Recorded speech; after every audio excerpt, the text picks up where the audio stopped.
Magandang umaga, Philippine Air Force. Alamin natin ang magiging lagay at taya na panahon ngayong araw ng Martes, 17 February 2026. Para sa ating synoptic situation, wala nga tayong nakikitang low pressure area sa loob at labas ng ating Philippine Area of Responsibility. Ngunit meron tayong dalawang weather system na nakakapekto sa ating bansa. Una na dito yung amihan o northeast monsoon na nakakapekto dito sa extreme north Luzon, samantalang easterly sumainit na hangin na nanggagaling sa dagat Pasipiko ang siyang nakakaapekto naman sa natitirang bahagi ng ating bansa. Para sa ating general area forecast, dulot nga ng northeast monsoon o amihan, asahan pa rin natin ang bahagyang maulap hanggang sa maulap na kalangitan na may pulupulong mahihinang pag-ulan, partikular na nga dito sa Cagayan Valley, Cordillera Administrative Region at Ilocos Region. At sa Metro Manila at natitirang bahagi ng Luzon, Visayas at buong Mindanao ay makakaranas naman ng bahagyang maulap hanggang sa maulap na kalangitan na may pulupulong pag-ulan, pagkulog o pagkidlat, dulot naman ito ng easterlies.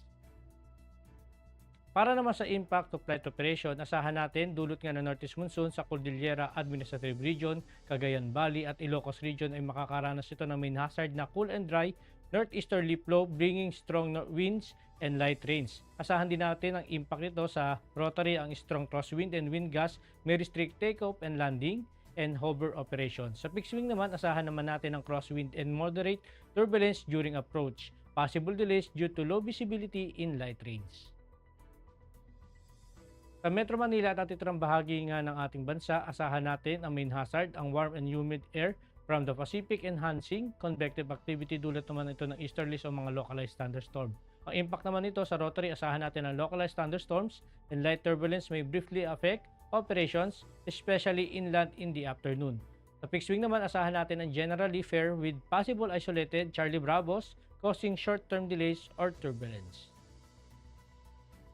Ang araw ay sumikat nga kanina 0619 at lulubog mamayang 1801.